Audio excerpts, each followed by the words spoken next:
പ്രിയപ്പെട്ടവരെ, സ്വഹാബികളിൽ ചിലർ വന്നുകൊണ്ട് പരിശുദ്ധ റസൂൽ സല്ലല്ലാഹു അലൈഹി വസല്ലം തങ്ങളോട് ഒരു ശിക്കായത്ത്, ഒരു സങ്കടം പറയുന്നുണ്ട്. എന്താ സങ്കടം എന്നറിയോ? അൽ-ളുഅഫ, നബിയെ ക്ഷീണമാണ്, എപ്പോഴും ക്ഷീണവും മടിയും, എന്താണെന്ന് അറിഞ്ഞൂടാ. നബി സല്ലല്ലാഹു അലൈഹി വസല്ലം തങ്ങൾ അതിന് കൃത്യമായൊരു എക്സസൈസ് പറഞ്ഞു കൊടുക്കുന്നുണ്ട്. അലൈക്കും ബിൻ നസ്ൽ, നിങ്ങൾ ഈ ഒരു വർക്കൗട്ട് ചെയ്തോളൂ, നിങ്ങളുടെ ക്ഷീണം ഉടൻ സഡൻ മാറും, ആരോഗ്യവാന്മാരായി ഓടി നടക്കാൻ പറ്റും, നിങ്ങളുടെ പ്രയാസങ്ങളൊക്കെ മാറും. എന്തുകൊണ്ടാണ് ശരീരത്തിൽ ക്ഷീണം ഉണ്ടാകുന്നത്? ക്ഷീണം മാറ്റാനുള്ള മാർഗം എന്താണ്? ക്ഷീണമില്ലാത്തവർ നല്ല ആക്റ്റീവായി എല്ലാ കാര്യത്തിലും ഓടി നടക്കാൻ നമ്മൾ ശ്രദ്ധിക്കേണ്ട കാര്യം എന്താണ്?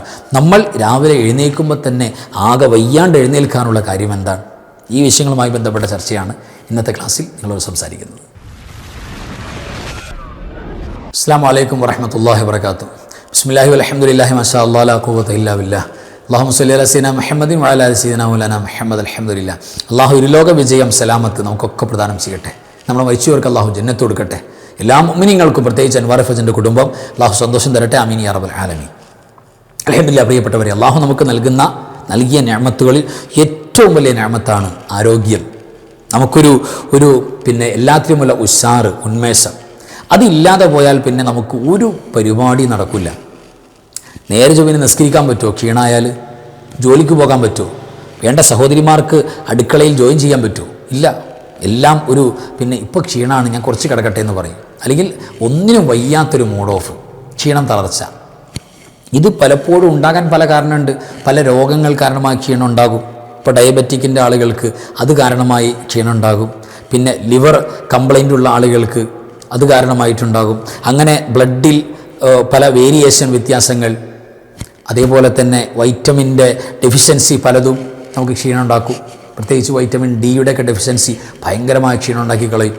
അപ്പോൾ അത്തരം പ്രയാസങ്ങൾ ഉണ്ടെങ്കിൽ ആ പ്രയാസങ്ങൾ പരിഹരിച്ചാൽ അതങ്ങോട്ട് മാറും.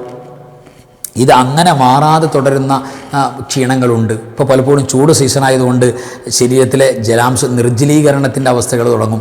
ജലാംശം കുറയുമ്പോൾ ക്ഷീണം ഉണ്ടാകും. കാരണം വെള്ളമാണല്ലോ പ്രിയപ്പെട്ടവരെ, നമ്മുടെ ശരീരത്തിൽ ഏറ്റവും കൂടുതൽ പെർസെൻറ്റേജും വെള്ളമാണ്. അപ്പോൾ ശരീരം മൂവ് ആകണമെങ്കിൽ, നല്ല ആക്റ്റീവ് ആകണമെങ്കിൽ കൃത്യമായ അളവിൽ എന്ന് കരുതി ഓവറാക്കാൻ പാടില്ല. ഇനി ശരീരത്തിൽ ഉഷാറായിക്കോട്ടെ എന്ന് കരുതിയിട്ട്, ചൂടാണല്ലോ എന്ന് കരുതിയിട്ട് എല്ലാവരുടെയും പ്രകൃതത്തിന് ഒരേ അളവല്ല. ഇപ്പോൾ തൂക്കി നോക്കിയിട്ട് വെള്ളം കുടിക്കാൻ പറയുന്ന അവസ്ഥ, അതൊക്കെ യഥാർത്ഥത്തിൽ ചിന്തിച്ചു നോക്കിയാൽ മണ്ടത്തരാണ്. തൂക്കം നോക്കിയിട്ട് വെള്ളം കുടിക്കാൻ പറയുന്ന അവസ്ഥ പ്രിയപ്പെട്ടവരെ അല്ല നമുക്ക് വേണ്ടത്. നമ്മുടെ ശരീരത്തിന് ആവശ്യകരമായ വെള്ളമാണ്. ഇപ്പോൾ പാടത്ത് പണിയെടുക്കുന്ന, പുറത്ത് ജോലി ചെയ്യുന്ന, നല്ല സൂര്യതാപമേറ്റുകൊണ്ട് നല്ല ക്ഷീണിച്ച് വർക്കൗട്ട് ചെയ്യുന്ന ഒരാളുടെ ഭക്ഷണവും വെള്ളവും അല്ല ഓഫീസിൽ 24 മണിക്കൂറും എ സിയിൽ വർക്ക് ചെയ്യുന്ന ഒരാളുടെ അവസ്ഥ. വ്യത്യാസമുണ്ട്. അപ്പോൾ ഓരോരുത്തർക്കും ആവശ്യകരമായ തരത്തിൽ വെള്ളം ശരീരത്തിൽ ചെല്ലണം. അതിൻ്റെ അളവ് കുറഞ്ഞു പോയാൽ തീർച്ചയായിട്ടും ശരീരത്തിൽ ക്ഷീണം ഉണ്ടാവും.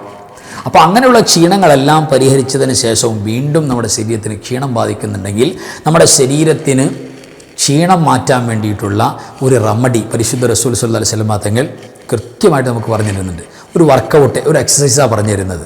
എന്താണ് എക്സസൈസ്? ഇവിടെ വഇലാ റബ്ബിഹിം യൻസിലൂൻ, അതായത് അള്ളാഹുവിലേക്ക് ഖിയാമത്ത് നാളിൽ പോകുന്ന ഒരു രംഗം, പോകുന്ന ഒരു ശൈലി, ഖബറിൽ നിന്ന് പോകുന്ന ഒരു ശൈലി വിശദീകരിച്ചുകൊണ്ട് സൂറത്ത് യാസീനിൽ പറയുന്ന ആ ഒരു ആയത്തിൻ്റെ താഴ്ഭാഗത്ത് ഇമാം ഖുർത്തുബി റഹിമഹുല്ലാഹ് തങ്ങൾ ഈ ഹദീത്ത് കൊണ്ടുവന്നിട്ടുണ്ട്. ഈ ഹദീത്ത് നമ്മൾ പറയാൻ പോകുന്ന ഹദീത്ത്, നബി സല്ലല്ലാഹു അലൈഹി വസല്ലം തങ്ങളോട് സഹാബത്ത് വന്നുകൊണ്ട് പറയുന്നുണ്ട്, പ്രഷറും ഷുഗറും കൊളസ്ട്രോളൊന്നുമില്ല, അതൊന്നുമില്ല, അല്ലാതെ തന്നെ ക്ഷീണമാണെന്ന് പറയുന്ന ഒരു ശിക്കായത്ത് കാണാം.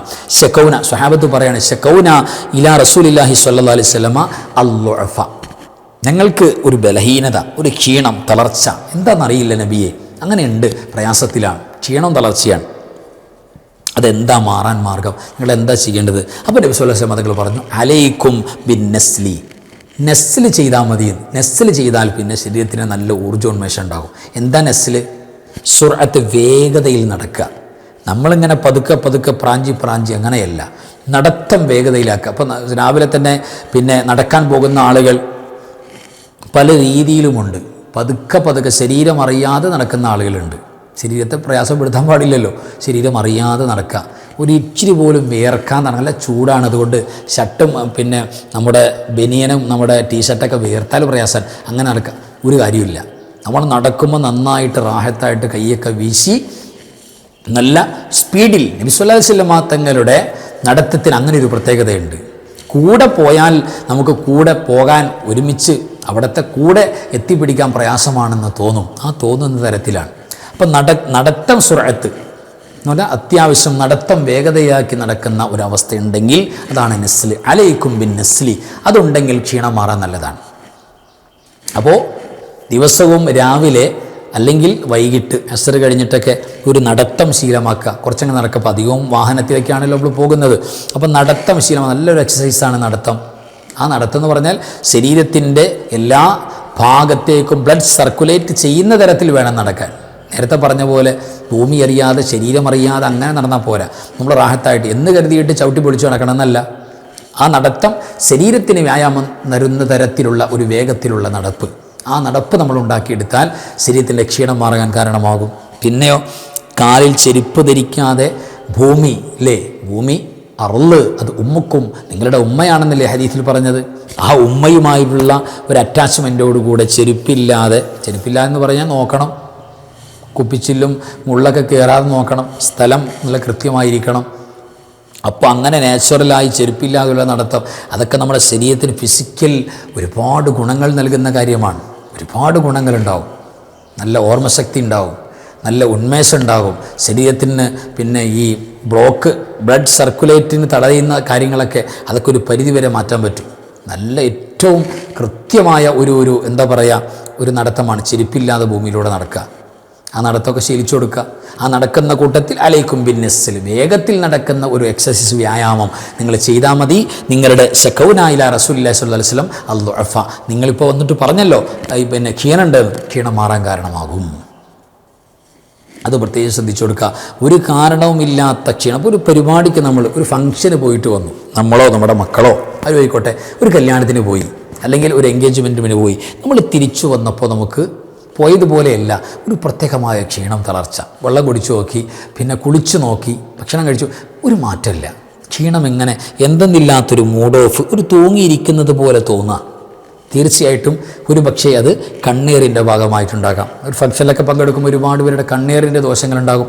അപ്പോൾ അതിനെന്ത് ചെയ്യുമ്പോൾ അതിന് പരിശുദ്ധമായ സൂറത്തുൽ ഫാത്തിഹ, ആയത്ത് കുർസി, ആമന റസൂൽ, ലൗ അൻസൽന, അതേപോലെ സൂറത്തുൽ ഫലക്ക്, സൂറത്തുൽ നാസ്, ഏതെങ്കിലും സ്വലാത്ത് ഇതൊരു 7 തവണ ഓതിയിട്ട് നമ്മുടെ ശരീരത്തിലേക്ക് ഊതുക, കയ്യിൽ ഊതിയിട്ട് ശരീരമൊക്കെ തടവുക, വെള്ളത്തിലേക്ക് ഊതിയിട്ട് കുടിക്കുക, കുറച്ച് മുഖവും ശരീരമൊക്കെ ആ വെള്ളം അപ്ലൈ ചെയ്ത് കൊടുക്കുക, ഒന്ന് തടവി കൊടുക്കുക. വലിയ സൗഭാഗ്യം ഉണ്ടാവും, വലിയ ക്ഷീണം മാറാൻ കാരണമാകും. അതിങ്ങനെ തുടരുന്നുണ്ടെങ്കിൽ 7 ദിവസം ചെയ്യുക, അല്ലെങ്കിൽ 3 ദിവസം ചെയ്യുക, ഒറ്റ ദിവസം ചെയ്താലും മതി, മാറ്റം ഉണ്ടാകും. അത് കണ്ണീരിൻ്റെ പ്രയാസങ്ങൾ കൊണ്ട് ക്ഷീണം ഉണ്ടാകും. ക്ഷീണം പലതരത്തിലുണ്ടാകും. അപ്പോൾ അകാരണമായി വരുന്ന ക്ഷീണം, പിന്നെ രോഗസംബന്ധമാണെങ്കിൽ നമ്മൾ ബ്ലഡൊക്കെ ചെക്ക് ചെയ്തിട്ട് അതിൻ്റെയൊക്കെ പിന്നെ കൃത്യമായ മെഡിസിൻസൊക്കെ നമ്മൾ കൃത്യമായിട്ട് കൊടുത്താൽ, അല്ലെങ്കിൽ നമ്മൾ ശ്രദ്ധിച്ചു കൊടുത്താൽ, ഭക്ഷണത്തിലുള്ള ക്രമീകരണം കൃത്യമാക്കിയാൽ അതൊക്കെ ക്ഷീണങ്ങളൊക്കെ മാറിപ്പോകും. പിന്നെ നല്ല ഓവർ ഫുഡ് കഴിച്ചാൽ നല്ല ക്ഷീണം ഉണ്ടാവും. കാരണം ഒരുപാട് ഊർജ്ജം നമ്മുടെ ശരീരത്തിലേക്ക് അബ്സോർവ് ചെയ്യപ്പെടാണ് കൂടുതൽ ഭക്ഷണം കഴിക്കുമ്പോൾ. ഇപ്പോൾ രാത്രിയൊക്കെ വൈകി ആഹാരം കഴിക്കുന്നവരും രാത്രി ഒരു 7 മണിക്ക് ശേഷം ഫുഡ് കഴിക്കുക, അതാണ് ഈ വൈകി ആഹാരം എന്ന് പറയുന്നത്. നമ്മൾ വിചാരിച്ച് 12 മണിക്ക് കഴിക്കലാണ്, അതല്ല വൈകൽ.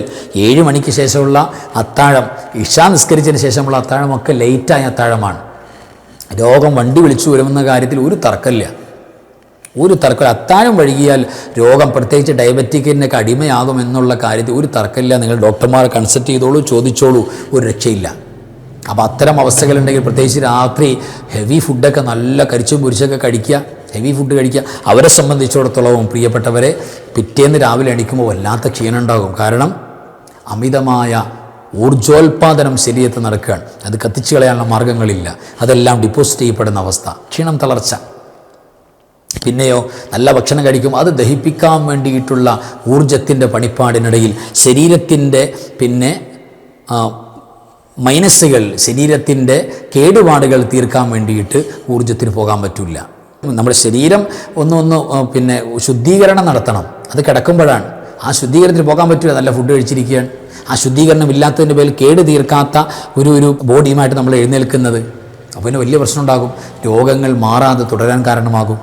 ഇതെല്ലാം ഫുഡുമായി റിലേറ്റഡ് ആണ്. അപ്പോൾ ഏതായിരുന്നാലും പ്രിയപ്പെട്ടവർ, ഇതൊക്കെ കൃത്യമായിട്ട് നമ്മുടെ ഭാഗം ക്ലിയറാക്കുക.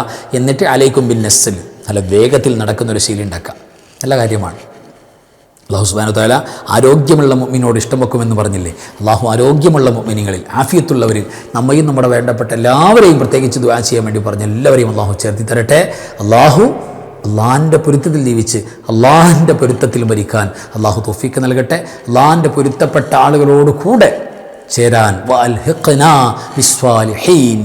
ആമീൻ യാ റബ്ബൽ ആലമീൻ. അസ്സലാമു അലൈക്കും വറഹ്മത്തുള്ളാഹി വബറകാതുഹു. بسم الله ما شاء الله لا قوة إلا بالله ما شاء الله كل نعمة من الله ما شاء الله الخير كله بيد الله ما شاء الله لا يصرف السوء إلا الله بسم الله ما شاء الله لا قوة إلا بالله ما شاء الله كل نعمة من الله ما شاء الله الخير كله بيد الله ما شاء الله لا يصرف السوء إلا الله بسم الله ما شاء الله لا قوة إلا بالله ما شاء الله كل نعمة من الله ما شاء الله الخير كله بيد الله ما شاء الله لا يصرف السوء إلا الله لا يا داخل الجنة تبشرنا